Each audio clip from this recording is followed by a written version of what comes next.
Today we are looking at 8 times car brands thought they were being smart, but actually got it completely wrong. Like Jaguar deleting their entire identity overnight, BMW building a car that nobody asked for, and Ferrari revealing a car that left their own fans speechless, and not in a good way. I'm going to be breaking down all of these failures and I'm going to be scoring each of them out of 10 on how bad and cringe they actually were, and it only gets worse as we go. So first up, Jaguar. As we all know, or as we all knew, this was one of the most iconic British brands in history. And in 2024, they decided that it was time for a complete reinvention, and it went about as wrong as it possibly could. You see, Jaguar was struggling at this time. Sales were down, profits were near zero, and even though they were this iconic British car brand, they were struggling to keep up with their competitors like BMW and Mercedes. So they thought they needed to do something bold to turn things around. And this is where it all went wrong. They launched their rebrand with this 30-second ad that featured weirdly dressed models in brightly colored outfits. They displayed slogans like "Delete Ordinary" and "Copy Nothing," and not a single car was featured in this ad. Not one. And as you could imagine, people were furious. It was so bad that even Elon Musk tweeted about it, and within 48 hours, the video had hundreds of millions of views, almost entirely from people mocking it. And then the sales numbers came in. Jaguar was selling around 2,000 cars in Europe per month before the rebrand. But then after this amazing rebrand, they struggled to sell less than 50 cars a month. The CEO was eventually forced to step down, and for the damage that it had done to this iconic British brand, this failure gets an 8 out of 10.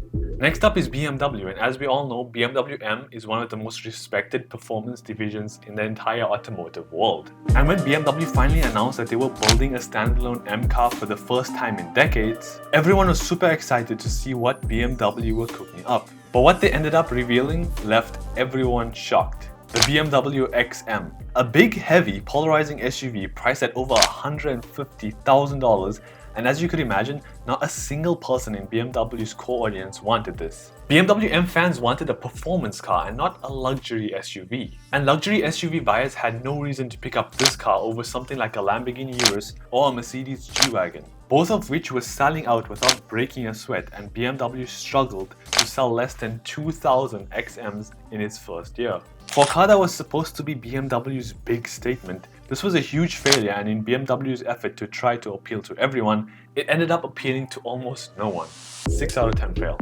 Next up is Mercedes, and as we all know, Mercedes is one of the most prestigious car brands in the world and is known for its luxury and dominance in the upper middle to higher class market. Mercedes knew this and they wanted to take advantage of it, so they had an idea. On paper, a Mercedes pickup truck actually sounds like a brilliant idea. Pickup trucks are one of the best-selling vehicle categories on the planet, and Mercedes thought they could bring their luxury DNA and driving dynamics into this space and make a whole lot of money from this market. So in 2017, they launched the X-Class, a premium mid-sized truck aimed at buyers who wanted the practicality of a truck with the Mercedes badge. But here's where the problem lies. Underneath all that fancy Mercedes branding and body panels, the X-Class was essentially a rebadged Nissan Navara, and it was quite evident. The interior quality didn't feel like a Mercedes. The way the truck drove didn't feel luxury and premium enough.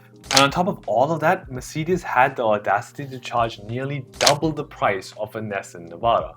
So yeah, as you could imagine, buyers simply walked away. And they were only able to sell around 15,000 units in 2 years. Meanwhile, Ford was selling around 60,000 Rangers per year in Australia alone. So yeah, Mercedes eventually ended up pulling the plug, and this failure gets a 6 out of 10.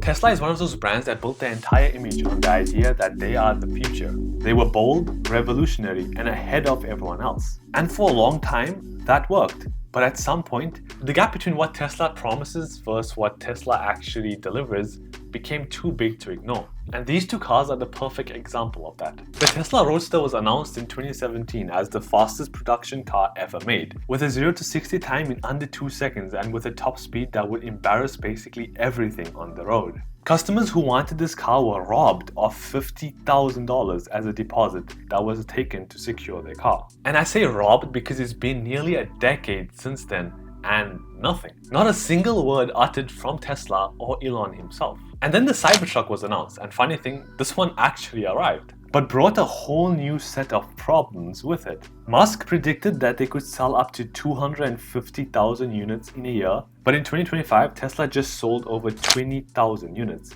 And that's a 48% drop from the previous year. And this was mainly because the truck had many issues and had to be recalled multiple times in just a year after being released. Issues included panels that people could rip off with bare hands, wheel caps that could fall off while you were driving, stuck accelerator pedals, and the list goes on. So yeah, this was two completely different situations, but the same underlying problem. Tesla sold the world a vision that it couldn't back up. And when you build your entire reputation on being the smartest car brand in the room, this makes it look like you don't really know what you are doing.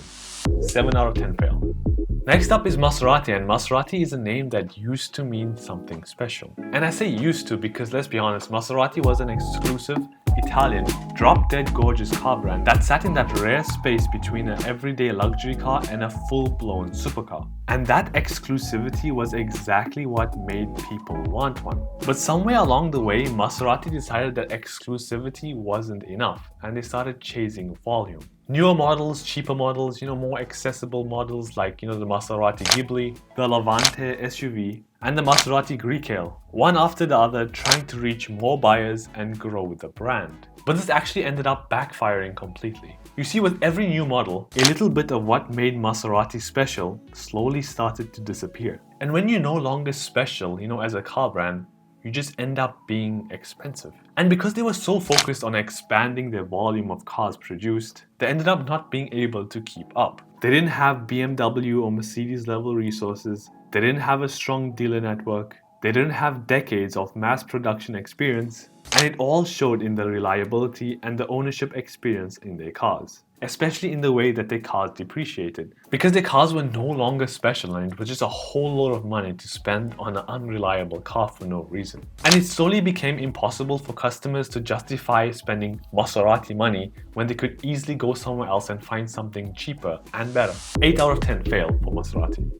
And while we are on the topic of elegant European sports cars, let's talk about Aston Martin. Aston Martin is one of the most beautiful, elegant, and iconic car brands ever created. It's James Bond's car, a symbol of British elegance and performance, a name that carries genuine prestige all over the world. So when Aston Martin decided to go public and list themselves on the stock market in 2018, it felt like a big moment for the brand, and finally they had the resources and capital to take this brand to the next level. But here's where it gets really interesting. When Aston Martin decided to go public, every single share sold came from two existing private equity owners that were looking to cash out. And not a single penny of the money raised actually went into the company itself. So Aston Martin ended up entering the stock market with massive debt. They had a dangerously thin financial foundation, and none of that fresh capital that an initial public offering or IPO supposed to provide. And if you know a thing or two about the stock market, this looks like they were essentially dressing up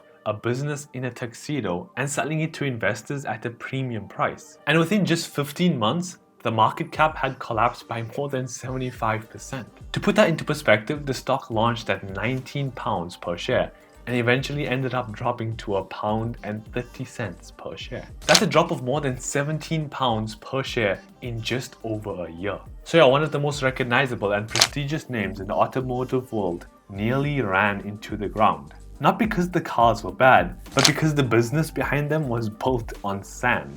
9 out of 10 failed for Aston Martin.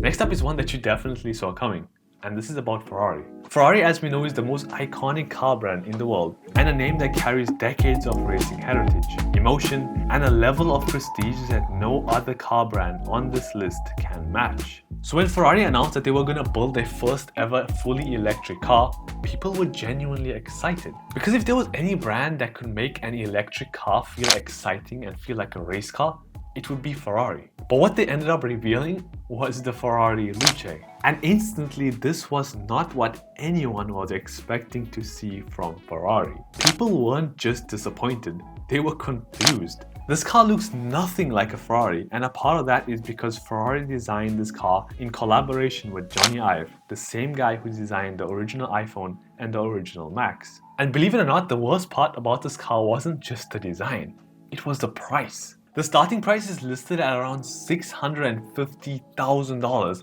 and that's more expensive than a Ferrari SF90, a Ferrari Puro Sangue, and a Ferrari 296. So yeah, you get it, I don't really need to explain more, but if you are interested in how this is not only a 10 out of 10 fail from Ferrari, but also to understand why the positioning of the Luce was so off and what they should have done to rescue this bar of soap, the video is right here. But for now, that's it for me. I hope you guys enjoyed. Like, subscribe, and thanks for watching. You set it all on fire. I'm not the same.